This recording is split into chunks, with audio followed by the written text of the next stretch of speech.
welcome everybody. Yeah, welcome. I have to just one quick note. I have to say that we are new to North Salem, probably a year and a half now, and the library has been a constant for us.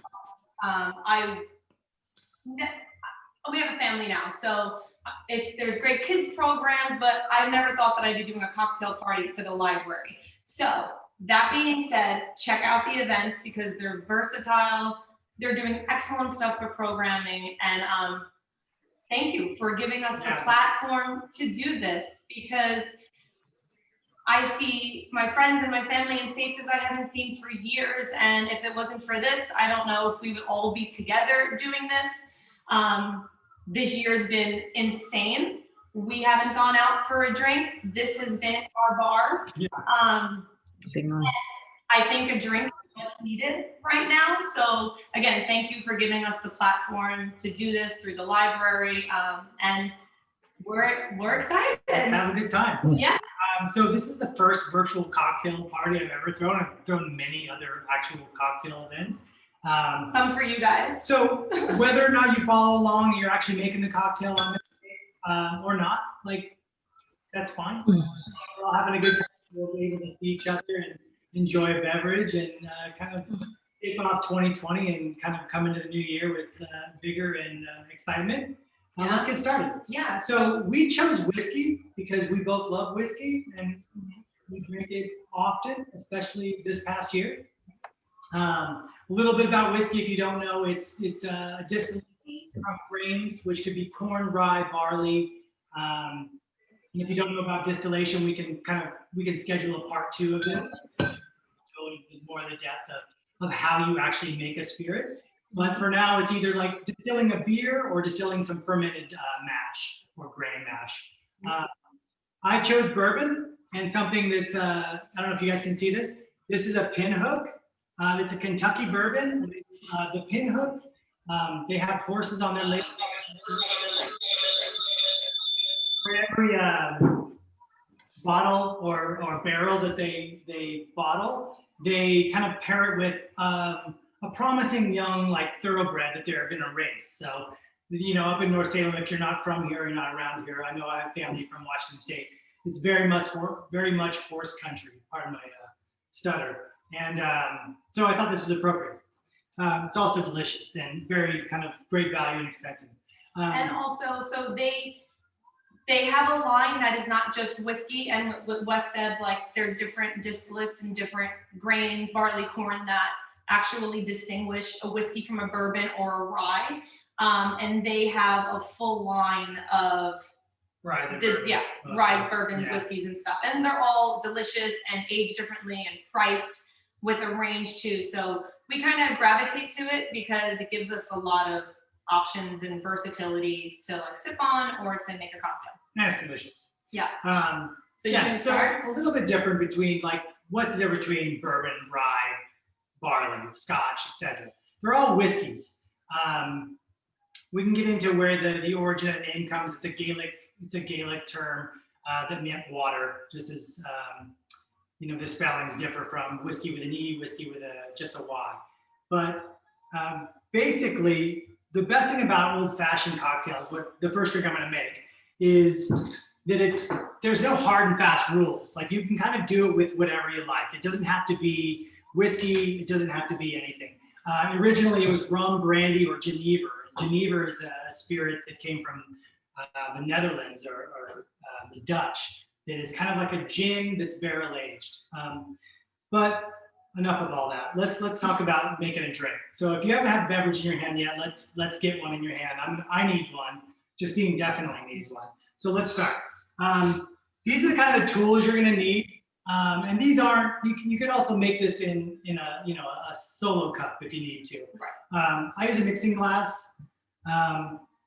You're going to need 2 ounces of your bourbon, whiskey, rum, brandy, Genever, rye, gin, etc. And it's sort of measuring vessel. You want to free pour it. If you have the skills, God bless. I'm going to start with 2 ounces of this pinhook bourbon. So the ingredient list was on for everyone to make along. Don't think we put the tools on there, but You can use a measuring cup that you make a cake with, or whatever. It's Or measuring spoons. yeah, You or need measuring spoon. tablespoons, Yeah. teaspoons. I think Yeah. a teaspoon is 15 milliliters. Yeah. So, I don't know how many that equates to ounces, but you do the math. You're also gonna need a simple syrup, and it's called simple syrup because it's very simple to make. It's equal parts sugar to like a warm water that you're gonna be able to just dissolve your sugar in. And you're gonna need about half an ounce of that, quarter to a half an ounce, depending on the level of sweetness in your bourbon or however you prefer your cocktails. I do like a quarter because I just don't like mine that sweet. And we're using bourbon. The other cool thing about old fashions is if you don't want to use white sugar, you can replace that with an agave, a honey, a brown sugar cane. It's super Maple syrup, versatile. demerara, Maple syrup. whatever sweetener, stevia. Yeah. You can really whatever. go nuts. As long as you add a sweet element, just kind of counteract the bitterness, which we're going to add right now. So bitters, this is an Angostura bitters, and it's named for the place in Venezuela where it's made, Angostura, not Angostura bark. Common misconception, but it has like a lot of herbs and spices, and they don't list them on the bottle, so I'm not exactly sure what recipe this is. But you're going to want to add 5 dashes of Angostura bitters. So bitters actually has liquor in it.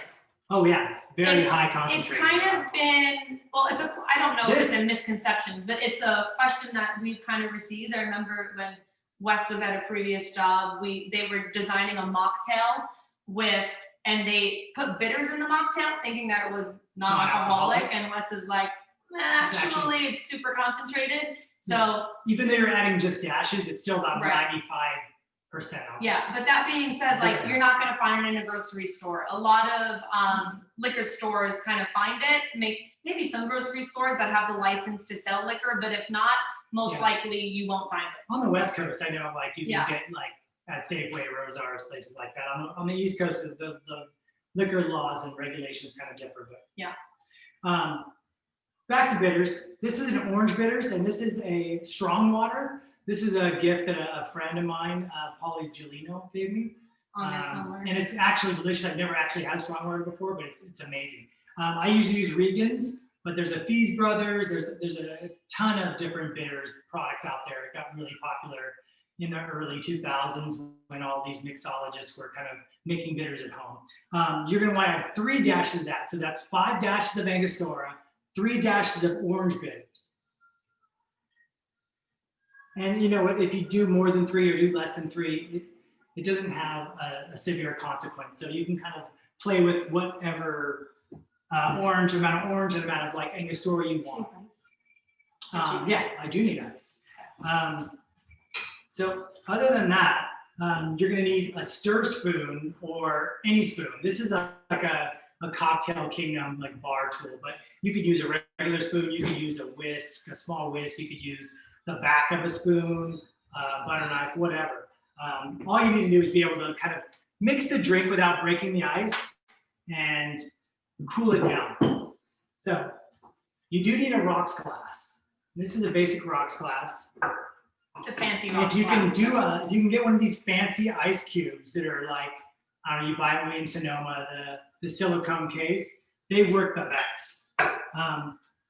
And then you can use your regular refrigerator ice to cool your drink down. And this is important. You want to be able to have your ice just cresting above your liquid level, which is called your wash level.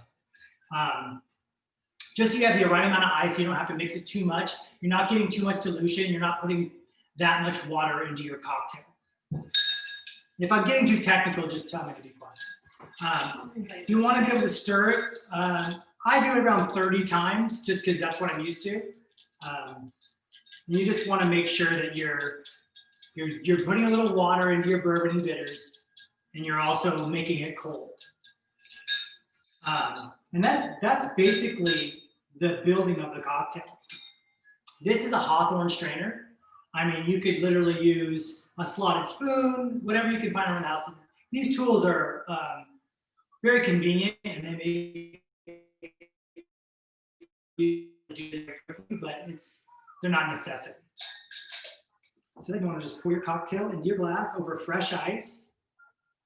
So Wes always tells me that I don't put enough ice in my drink, and it's kind of the like the irony in the room, because I think that I don't want my drink to be watered down. I don't want my drink to be watered down. I don't like too much ice in my drink. So I always put too little ice. And then what happens is I don't hit that wash level like he's talking about. So it doesn't get cold enough. What happens is, because there's not enough ice in my drink, it actually dilutes my drink and doesn't cool it down enough. So put ice in your drink. Got it. Water is one of the ingredients in the cocktail. It's not just a garnish, or it's actually like helping you build your cocktail. So to garnish this drink, and this is a necessity, there's a lot of different ways to garnish an old fashioned. You can use an orange, like quarter. You could use a cherry. I like to use orange zest and lemon zest. I think it just adds a little flavor. And if you're not sure on how to do an orange zest, it's very simple. You can use a peeler. You can use a knife. You can use one of those like old school potato peelers, or just a regular $2 peeler. And you just want to get a navel orange with kind of some rigid skin. And when you peel that, you want to get a nice big piece. So you're going to look like that, and it's going to look like that. And then you're going to just depress that by squeezing it from the long ends into your cocktail, rimming your glass. Why do you do that? Just to depress the oils, and then to kind of put some of that orange oil on the rim of your glass so you get that flavor. Bitter. And then there you have it. You have your old-fashioned cocktail. So the other way that you can garnish one old-fashioned, and it's delicious too. Oh. Try that soon. So we've been to so many bars where we've had many old-fashions, and I always ask Wes, like, why aren't they making it right? And because there's not really a right way to do it. You know, there's the first of everything, there's the history behind many things, but the other reason why Wes said we picked it is because of its versatility. You don't need to go buy the maraschino cherries, which I think he's gonna make this one with. If you don't like too much lemon, or vice versa with the orange, don't put both peels in it. So it has a little bit of versatility, which I like, because I mean, you should enjoy your drink. It should be what you want, and I think that it's important. So I think Wes is grabbing, I don't know what he's grabbing. All kinds of stuff. All kinds of stuff. Maybe talk about a little bit of seasonality. Seasonality. So Wes is gonna do another cocktail that is not traditionally made with any specific spirit. So although this is versatile, it's usually made with your darker liqueur. But the other reason why he chose it is because it showcases citrus. So, and that's what I am going to do with our salad today, is I'm going to make a winter lettuce citrus salad. So one of the misconceptions of citrus is that a lot of people think that it is best in the summer. And I understand that because it's fresh, it's lighting things up. You know, it's super refreshing. It's citrus. I mean, all of your decor a lot of the times has, you know, lemons on it in the summer. But actually, there's a reason why when you're going to Whole Foods now, you see all of the clementines with those nice, beautiful green branches on display right now. It's because actually citrus is at its best in the winter. So oranges, grapefruits, lemons, all of your citrus is better in the winter. So I am going to, that's one reason why I'm choosing the salad that I'm making. So as he sets up for his next drink, I'm going to go ahead and make that, because I don't know if you plan on eating that for dinner when you heard party snacks, but I'm just going to make it. So that's the first reason why I chose this salad. The second reason why I chose this salad is that you don't have to cook anything. Now, like we said, we've done many cocktail parties, and part of the lack of enjoyment, I'll say, is and our livelihoods are centered around cooking. But when you have to do it for a party that you're hoping to enjoy, it's not fun, very stressful, and most of the time, like, you don't really enjoy it. So if I can find a recipe that you don't have to cook, I'm on board. What was the other thing? So I have the citrus, I have that, and then, I mean, you can make it in advance. Well, also, if you're pairing cocktails and citrus salad in the wintertime, you're going to be able to use that citrus Yes. for your lemon juice Yes. or vinaigrette. Like you're using the same ingredients for multiple things. So Right. you're not wasting food. Yes. It's called Which cross utilization. we don't like to do. In the business. In the business, it's cross utilization. But also, like, we're home cooking for families, and you're not gonna probably buy a whole bunch of citrus because you're using the peel. And no one's gonna probably be, I mean, we don't do fresh squeezed orange juice in the morning. So if there's another way to find a utilization for the ingredient, like, we're there. So maybe we could pass that along.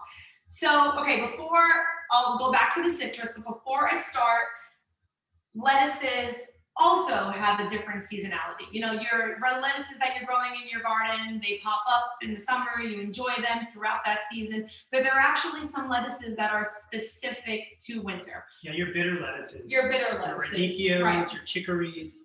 Which is kind of cool to pair with your citrus, because citrus now at its height of season has an extra sweetness. It's not as tart as you would find throughout the year. So we thought it would be good to pair that way. It balances like these bitter greens. Right. Or greens generally. Greens.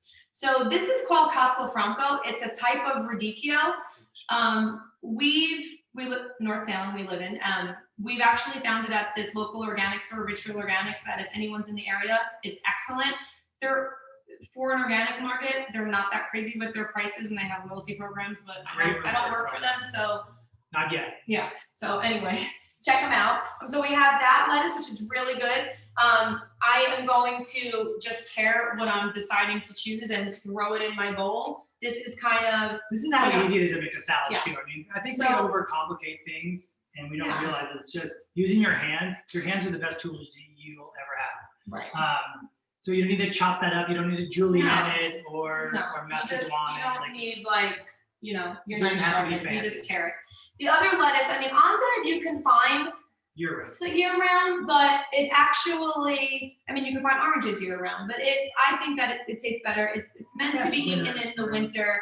It's super hardy. The other really cool thing about winter greens is that they're really stable. So when you're dressing them, they don't wilt right away, which is kind of cool if you're adding a lot of citrus, or that's kind of a main ingredient in your recipe. It also makes a lot of sense that like winter greens that have to kind of withstand the winter climate are going to be a little bit hardier, have a little more integrity. Right.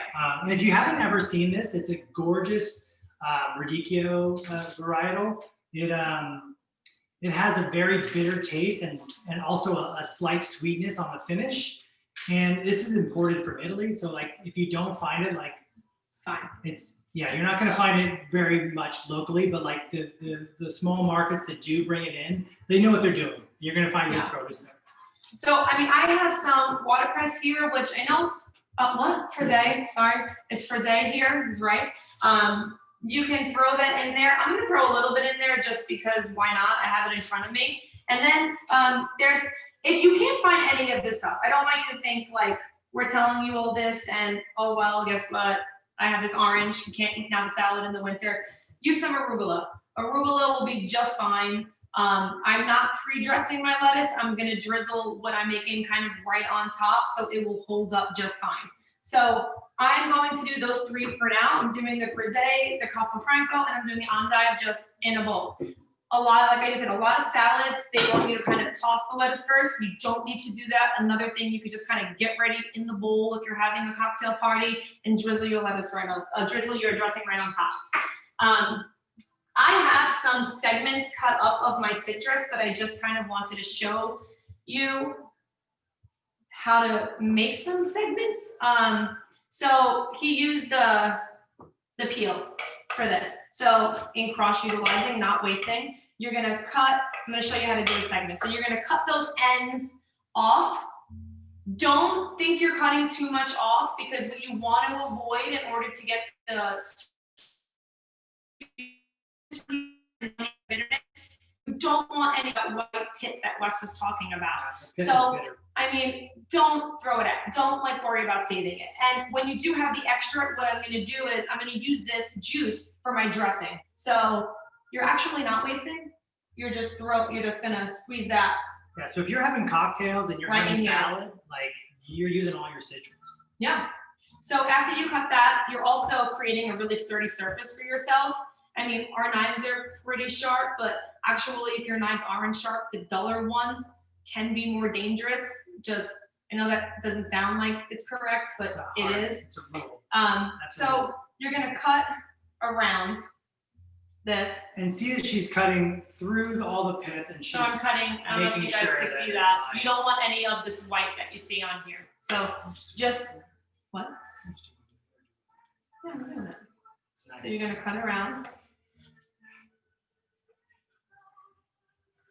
And then, you're left with something that looks like that. yeah, see that little white? You don't really want that. You don't want that yourself. I'm gonna cut that up. It's gonna be bitter. Okay, so what I'm gonna do so I'm not wasting this is I'm gonna do my segments right over my bowl because I'm gonna use that juice for my vinaigrette. So I think you guys all know this, but in this you have these lines. What you wanna do is cut on the inside of those lines, right? Yeah, the French term for this is supremes, right? So you're Supremes. basically you're taking the part of the orange that has like the little, I don't know, the little like capsules full of the orange juice, like the veins, I guess it would be, of the orange. And you don't want any of the ligaments or structure. Yeah, you don't want any that of stuff the, is just holding things together. You just want the juice. yeah, You you know want to be that able to have like, like a pleasurable mouthfeel that when you bite into it, you're just getting orange juice and you're just getting like flavor. right. So I'm gonna put that like white part that everybody, like my kids spit out when I try to get them to eat an orange, that Facts. part. Okay, so I'm gonna just put this in my bowl. I have some already cut, and I'm really just going to take this orange and I'm gonna squeeze it. Probably making Wes crazy. I use my hands for everything. No, she's He doing good. doesn't. So, okay, so I'm throwing that orange juice in there. I actually have, I'm not gonna cut the grapefruit as well, but for this salad, I'm gonna do the same thing with grapefruit and squeeze the rest of that juice out of there. And I have some of that grapefruit and orange supreme already done. Let me have that. So after I do that, you're gonna have about probably like 1 to 2 tablespoons of each citrus juice. If it's a little more, if it's a little It's a little less, more, it's a that's little less. It really, you're gonna, it's inconsequential. yeah, you're gonna I'm gonna add some mustard, which is your vinegar element to a vinaigrette, and then I'm gonna add your honey, which is your sugar element. I'm gonna start with a small amount of honey because it is in season, it's super sweet and delicious, and you can always add more sugar to anything. But the start when you're doing a vinaigrette is really to try to get that emulsification. So aside from adding the vinegar element, which is your mustard, it's also gonna act as your binder. So I have a tablespoon of Dijon mustard. I like Dijon. It has just the amount of spice. Astringents. It's usually the vinegar of choice when you're doing vinaigrettes and salads. But if you want to use a spicy brown, go for it. If you want to use a whole grain mustard, go ahead. Dijon is actually made from that whole grain mustard. So if you like that texture element, but without having like the concentrated astringency for this, go for it. Whatever you want to do. So I'm gonna add that, and then I'm gonna go ahead, and I also have, I'm gonna start with a teaspoon of honey, because like I said, there's a lot of sweetness in the citrus, and you can always add, but you can't take away. So I add a pinch of salt from the beginning. I add a dash of pepper from the beginning. Now, in order to make a vinaigrette, you need to add your oil, whatever oil you choose. We do a lot of extra virgin olive oil in this house. It's clean. It's got a nice. Yeah. It's also got like add some depth and complexity to your vinaigrette. Right, and I mean, we can do We can also we can talk about like the vinegars the olive oils at another time, but there are actually some oils that are supposed to be that are better better health benefits that you don't apply heat to. So you have like your avocado oils and your grapefruit seed oils and like your vegetable or canola that you fry with because they withstand higher temperatures, they have higher smoking points, and they don't really compromise the integrity of the ingredient. Olive oil is one of those things that will smoke when you heat it up, so that's why in a lot of recipes you find extra virgin olive oil in your vinaigrettes. But if you don't like that grassiness that you find in some extra virgin olive oils, you can use a straight olive oil. It follows the same principles of heating that I just described, but it's not as grassy. So I mix those ingredients. So the two ingredients that are acting as my binders for a vinaigrette, my mustard and my honey, I'm gonna make sure they're all incorporated first. So there's really there's one way to make this vinaigrette. You add your olive oil slowly. The reason why you add it slowly is you want that to incorporate. If you ever make a vinaigrette and you have something in your refrigerator and it looks separated, that's because it wasn't emulsified properly. So if you do this slowly, it will emulsify. And I'm going slowly now with a couple of drops at a time. But for the amounts that I told you, I'm going to use probably around a 1/3 cup of the extra virgin olive oil.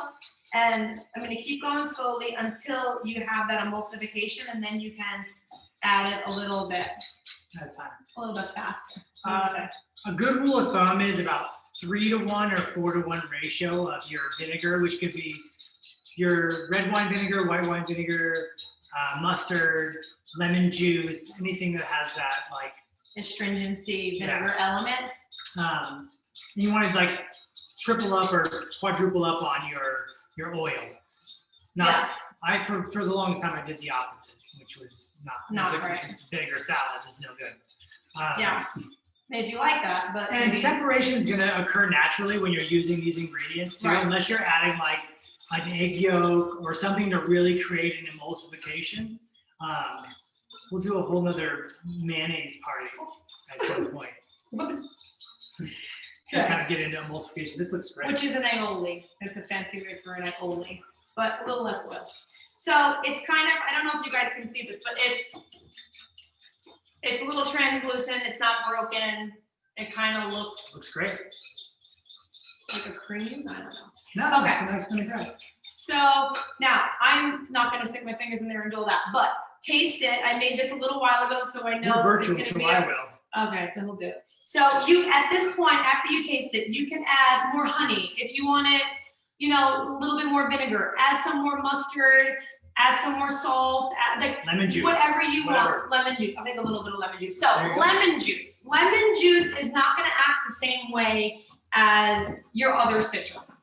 Lemon juice, especially people who don't want a lot of salt in their diet, actually will act like salt. It brings out the flavors and things. Brightens things up. Unless you're putting a cup of lemon juice in here, like you're not, or if you want lemon, like go for it. But if you don't want to add too much salt, use lemon juice. If you don't, but at the end, if you want to brighten it up a little bit, a dash of lemon juice without adding salt will bring out anything. And we kind of follow that rule of thumb for a lot of things. If I make a soup or a stew, I'm putting lemon juice in there. If we're making a sauce for a bourguignon, we're putting a little bit of lemon juice at the end of it. It's that brightness that brings it together without thinking that your food's under seasoned and adding a ton of salt.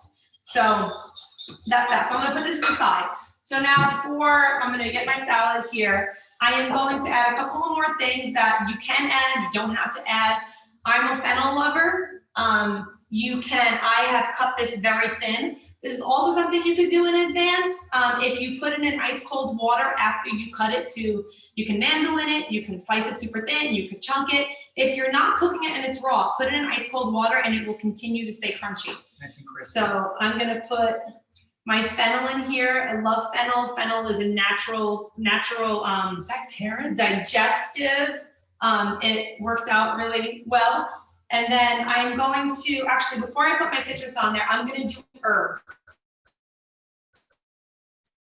So we use herbs in a lot of things. We sometimes just have an herb salad with like parsley and dill and tarragon. Like we love herbs. It's another way for us to add like a fresh flavor by getting those health benefits that I don't really know all of them, but I know that herbs have a lot of health benefits. So it's another way to add all of that flavor without adding the salt or adding those pre-done seasoning mixes that you get, in the store that really aren't the best for you. So I chose tarragon because I think tarragon goes really well with fennel.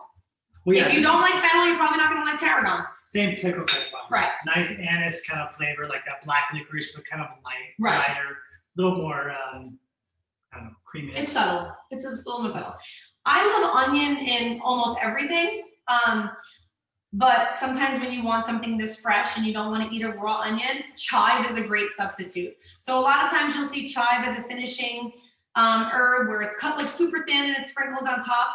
I love it like cut in like 1 to 2 inch pieces, and I like it right on my salad instead of putting, that raw onion that's going to make you cry when you cut it, and you're going to get the when you eat it if you don't love onions. No, chives are amazing. So after I put my herbs on there with my fennel and your winter lettuce of choice, I'm going to put my citrus segment supremes on here. I got the grapefruit and the orange that I did. It just seems counterintuitive. Like, it's not. Whatever. Like, your greens are going to be able to hold up to the citrus, and they're just going to add a ton of flavor. Try it. If you've ever put like citrus in your salads, like, it's great. You don't have to have the standard like iceberg, kind of a buttermilk ranch, kind of like, that's not the definition of salad. Like, this is more of like how we will build a salad in our house. Yeah. So after you do this, I'm gonna add one more thing before I put my dressing on here. Is gonna be hazelnuts. I like whatever nut of choice. Whatever you want. I think pine nuts are super versatile in salads. Our kids are allergic, so we don't really have them in the house ever. Unfortunately, hazelnuts are usually my next go-to. You can toast them. If you toast them, if you want, the good thing about like, if you're using nuts and you want to throw a toast or you want to season them, you can do it yourself. You don't have to buy the pre-made, pre-seasoned nuts. You could just warm them a little bit in the oven. You could put paprika, you could put garlic powder, you could put fennel, whatever you want. Right. I just toasted them with a little olive oil, salt, and pepper. They add a nice crunch. So, and that's it. So at this point, you can, with the citrus supremes on there, it'll probably hold up for an hour if you're doing this for a cocktail party. If you want to hold off with the citrus, it's a little heavy. Every other thing on this plate, you can make in advance. Just put your vinaigrette on last. So this is not something that you have to like toss in a bowl and plate. Just get a spoon with the extra honey, it'll be a little sweeter, and literally just drizzle it right on there. So, and again, vinaigrettes, this is kind of a basic vinaigrette because it has your vinegar, it has your oil element, which Wes said, if you find the ratio 4 to 1 of vinegar to oil, you could really make a vinaigrette with anything. Yeah. And that's it. Salts of your choice, whatever you want. You can do a finishing salt. You can, really whatever you want, a little pepper. And that's kind of what we got here. I'm gonna come closer just so you can kind of see it because I feel like we're far. And that's kind of what we got here, guys. Zoom salad. Zoom salad. We call it Zoom salad. So that's our salad. Wes. Delicious. Yeah, cheers. Yum. Zoom salad. We're gonna have it with our drink. Oh, Hey, you left it hanging. Yes. So I've actually done this salad with a piece of fish. Another thing, like if you're having a dinner party, you should check the menu. make a big salad, roast proteins in the oven. Fish is great, and fish. Put it on the side. It holds up. You can do it in advance, and I think it's kind of Super versatile. You know that place that sells all that kitchenware? All the what? That place that sells all the kitchenware. Yeah, except for the flour mill. Yeah, do you think they're overpriced? Yeah, very. Any just cheap like that, you're gonna pay twice as much. Go to Williams Mill or get it online. I don't know how we're gonna field these questions, but we're gonna try. Anybody questions? No? All right. Okay. Everybody. So this might be a good point. If you do have any questions, we have a bunch of resources that we like to use and we're happy to share and ask us. One thing that we like to use is, it's kind of become like the manual for bartenders. This is a great book. This is a cool book. it's a library event, so we might as well reference it. So the mixology world, like, is New York City. I mean, London, Paris, New York City, San Francisco, but ultimately New York City is the bar. Manhattan is specifically. Oregon is definitely catching up. But this book is made by or written by Jim Meehan, and this is basically the most, like, I don't know. It's right now it's the new Bible. It's the new bar manual for if you want to open a bar, you could buy this book and, like, literally it will show you everything you need to do, from choosing ingredients, choosing how you design your bar, to equipment you need to buy, to service, and kind of walking you through the steps of how to treat your patrons, to building classic cocktails and their origin stories, and also hacks and kind of how to do things and make it your own. It's Jim Meehan's Bartender's Manual. Jim Meehan opened PDT, I think, about a decade ago. Don't quote me. With a good buddy of mine, Jeff Bell, and he wrote this book, and it's amazing. They have a few other books about cocktail making and building cocktails, but this one right here came out about 3 years ago, 2.5 years ago, and it's excellent. Like, it's my kind of go-to to, oh, there's my boy. Hi, Luca. Luca, say hi, mommy, daddy. He's having some orange from the drinks. We didn't put them in the drinks though. Reference to alcohol or building cocktails, like, this is your guy. This is what But you this book is also really cool because my experience is a fraction of Wes's experience. So, and we talk about it. We talk about drinks a lot. We reference drinks a lot. Like, he says things that I'm like, you know, so this is cool for me because, you know, it gives the origin of drinks, it gives the classic version of drinks, but it also gives you some ways to vary them and make them your own, which is what's good as the classic if it doesn't taste good, right? If you don't like soda water in your cocktail, you shouldn't make it with soda water, you know? So this is kind of cool because it gives you the variations and the history. So it's a good read and a good resource. Definitely. Great reference book for cocktail making. And I'm not sure if we have that at Ruth Keeler, but we should probably get it. We'll donate it for the next raffle. I don't know about that. That's my. I'll do it. I know it's on Amazon. No. Anyways, so this cocktail is another great citrus and winter cocktail. It's called a whiskey sour. Everybody's heard of whiskey sour. The good thing about sour drinks is, like, one of the base cocktails you can make with just about any spirit: tequila, gin, rum, vodka, etc., etc. Mm-hmm. As long as you're using a spirit and not any kind of liqueur where you have a high enough alcohol content to get your drink going. This is another favorite of mine. There's a few different ways to make this drink, right? Traditionally, back in the early 1800s, this drink was made with powdered sugar, lemon juice, soda water, and whiskey of your choice. It's evolved through the years, and I'm going to make the second and third iteration of this, which is more of a whiskey, lemon juice, and sugar element with a float of soda water to kind of make it kind of more refreshing. And then in about I don't know, early 90s, I think, Gary Regan, very, like, the orange bitter Regan guy? Yeah, orange bitters. But Gary Regan was a writer of cocktails. He wrote a cocktail book called The Joy of Mixology, which is excellent. I own it. And he talks about adding an egg white. And so, I'm sorry. Yes, he talks about adding an egg white, and I think so does Dale DeGroff. I think Gary Regan chose to use more of the soda water method. I'm mistaken. Gary Regan is a soda water. Dale DeGroff is the egg white. Dale DeGroff is also a cocktailian, someone who has a few books, The Essential Cocktail and the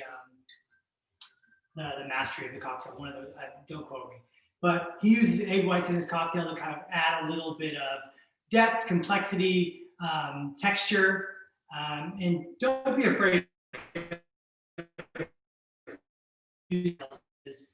There's no hint, there's no worry of salmonella because you're using the egg white, which doesn't have the fat like the yolk has, and using sugar and using alcohol, so you're curing whatever is in there that you think might hurt you.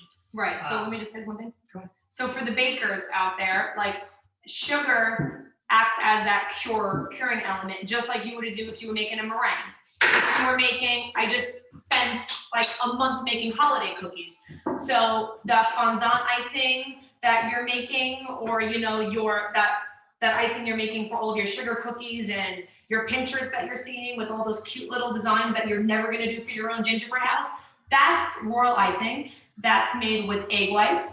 They're a stabilizer. And yeah, you don't gotta worry about any cross-contamination or eating a raw egg because the sugar handles it. It Sounds scary, but there's nothing to worry about. Yeah. And we'll do a royal icing virtual we're doing a baking lot. class. Yeah. We'll put it on the Put list. it on the list. Okay, so the great thing about a whiskey sour is if you're doing a traditional, you don't need to have any equipment. You don't need a shaker, you don't need strainers, you don't need anything. All you need is a glass.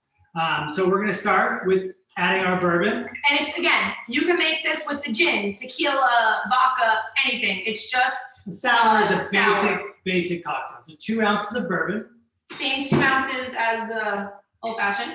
½ ounce of lemon juice,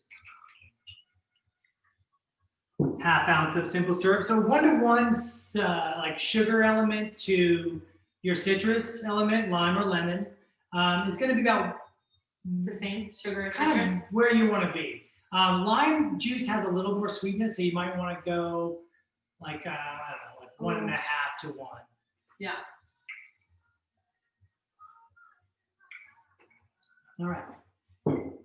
And then this drink just gets a little float of club soda, which you can pick this up wherever, Stop and Shop. This is a Wherever. Fever Tree brand, which I really like because I'm fancy. Give it a quick stir, And that's the sour. and that's it. And you can garnish that with a orange flag, which is basically like a quarter of an orange and a brandied cherry. And go ahead and try that. Tell me what you think. Super refreshing. And like I said, if you don't have whiskey, you could use gin, you could use rum, you could use vodka.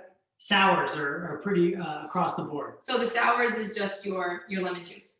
Yeah, it's just a sour. Basically, what you're saying is sour is you're balancing your sweet and sour. So it's something that like is palatable. And that's a good way to kind of understand what you're doing. If you're tasting it, it tastes too astringent and too much like lemon, add a little sugar. If it's too sweet, add a little lemon. And you'll find that balance to your own personal palate. So that's the cool thing about making drinks with the simple syrup is because like if you wanted more, if you're using honey and you wanted more honey in this, you would have to like mix it all again and do all that stuff. So we just always have simple syrup. So simple syrup is same amount of sugar, same amount of water. 1 to 1. Throw it in the microwave, let your water warm up, pour it over the sugar, you don't even have to put it in your refrigerator. This sits on our shelf all the time. We sound like a bunch of people who drink all day, but it just sits on your You're shelf not all the time. alcoholic. And that's it. So it's kind of cool because, I mean, okay, so you go to the fancy coffee bars now, and instead of putting sugar in your coffee, now there's a bottle of simple syrup. I mean, it actually works because you can just add it without having to reshake, restir, remuddle, do all of that stuff. all this stuff. And you can get as fancy as you want with So this. You that's- can see I'm super fancy. Yeah, it's gonna break something. Okay, yeah. Not gonna break anything. Okay, so Okay, so the next this- is the next sour. this is the non-traditional whiskey sour, which is a lot Let's see more than that. More of that. afterwards. Impressive. Okay. Hey, I don't want to break anything. Plus, I'm about 3 old fashions in, so it's not rolling dice. This drink is a little bit more complicated. It requires a little bit more technique, but it's super simple and anybody can really do it. No fear is the only thing you really need to have. So what are these? So this is a Boston shaker. There's many different shakers. You want to grab the cobbler? What's it Shaker? called? The cobbler shaker, the one you bought for Christmas. This is a Boston shaker. There's 2 parts. You close them together just like so, and you break them apart just like by kind of hitting them together in the middle. This is my preference. This is a beautiful cocktail shaker. It's called a cobbler shaker. You've seen these. This has the kind of filtration at the top, and it's more of like a little Excellent. So this is usually what I use because I don't have to worry about hitting it and doing the, but I have to say that Speed. I make it in Elegance. this and then, yeah, it's a little bit more user friendly. This is for speed, this is for elegance. And after you're making it, you don't gotta worry about, your glasses opening and you just twist it and pour. But I have to say that this thing is annoying to clean. And because it's not my We favorite. But sacrifice for for some beauty. reason, I can't open We all it do. after. I don't know. We sacrifice for beauty. So So that's your other way. let's get started building this cocktail. So again, we start with 2 ounces of bourbon. So 2 ounces is your standard pour, My Yeah. standard. but it is, yeah. I mean, if you go, You could go 1.5 ounces. some people will jip you a little bit. You could but also go 2 is less and standard. have a little less alcoholic cocktail, and that's just fine. You're still gonna need a 1/2 ounce of lemon juice and a 1/2 ounce of simple syrup. So 1-to-1 simple to lemon. So the same ratios as the other one. It's pretty standard for most cocktail buildings. Okay. An egg white, which I've pre-cracked and Is that 1 egg? This is 1 egg. Okay. You don't need 1 egg. You can use from anywhere from 1/4 of an egg white to a full egg white. I'm gonna use about 1/2 of this. And then this is a technique that the bartenders know. It's called dry shaking. And I know that doesn't sound pleasurable, but it's gonna give you the effect that you need. Which means there's no ice, right? No ice. No ice. You're shaking the ingredients with the egg whites with no ice. You're not diluting it at all. You're not chilling it at all. All you're doing is kind of emulsifying your egg whites with your alcohol and citrus and sugar. And like I said, you can use maple syrup, jams, honeys, agave, anything. All you're trying to do is kind of activate and emulsify your So egg you're white. doing this for 30 seconds? Not even, just about 20 shakes. Then you add your ice. And you're gonna do it again. Oh. You're gonna add some ice, you're gonna do it again. And this is a good rule of when you're shaking the cocktail, you wanna place one hand on the bottom, one hand on the top. And you wanna kind of circular motion. So once you start hearing that ice kind of break down and sound like a slushy, you're done.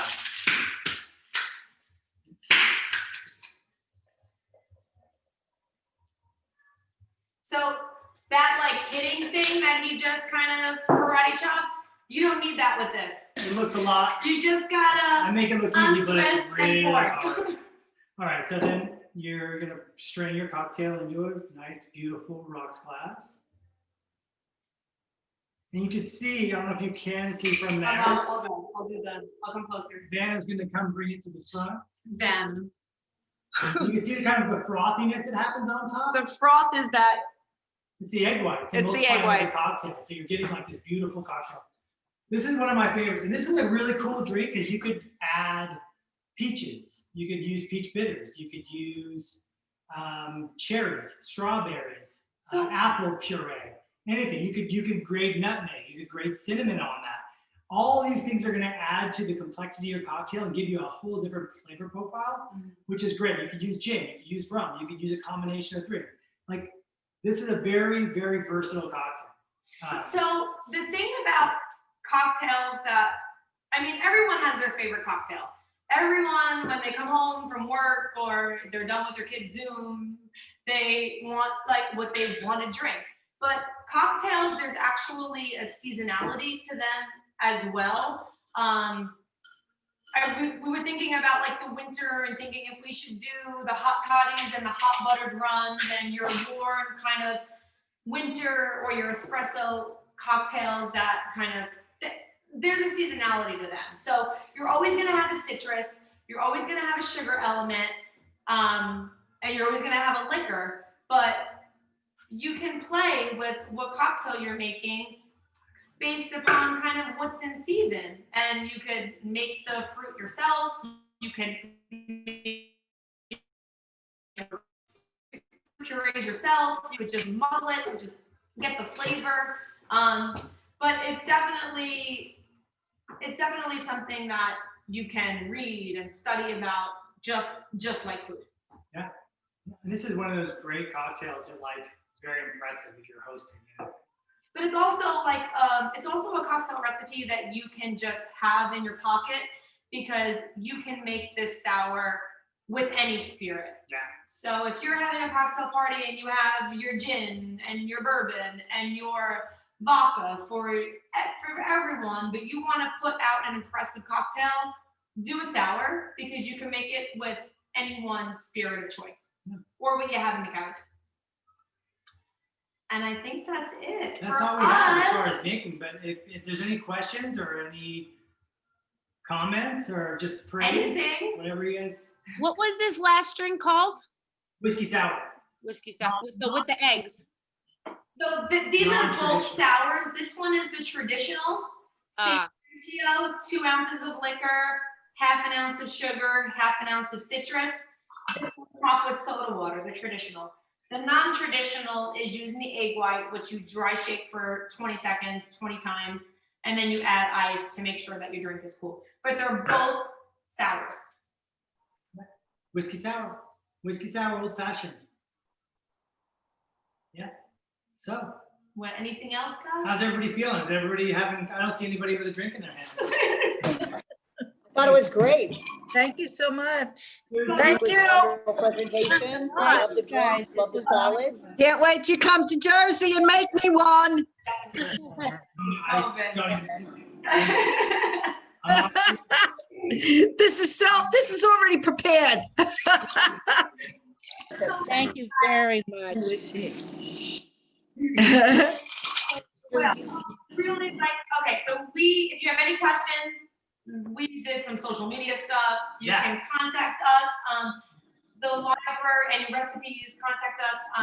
The library has most of their stuff recorded, so they're a reference, but I know Carolyn started with this, but I just have to finish it. This event, the programs, fundraising is something that happens separately, but the programs could not happen without the fundraising and support the library. But if not, support your local library because during this time, the whole family, and if you're involved and if you're donating, you might get some free cocktail parties out of it. It's really good. And this is free, $5 a piece. not for us, but it's free for them. Virtually free.